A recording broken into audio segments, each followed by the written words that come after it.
ሕዝቡ የዘንባባ ዝንጣፊ ይዞ አሁን አድን ሆሳዕና ሆሳዕና በጌታ ስም የሚመጣ ንጉሥ የተባረከ ነው በሰማይ ሰላም በአርያም ክብር አሉ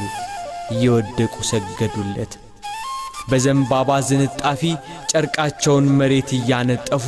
በእልልታ ተቀበሉት ከተማይቱ ታወከች የጌቶች ጌታ በተዋረደ የአህያ ግልገል ተቀምጦ ወደ ኢየሩሳሌም ገባ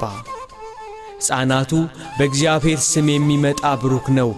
አንተ የአማልክት አምላክ የእስራኤልም ንጉሥ እግዚአብሔር ብሩክ ነህ እያሉ እያመሰገኑ ተቀበሉት ከመድኃኒትነቱ የተነሳ ከቤቱ መሠረት ሳይናወጥ ከልዑል መንበሩ ወርዶ ጸጋና ኃይልን አሳየ ሆሳዕና በአርያም ሆሳዕና በአርያም ሆሳዕና በአርያም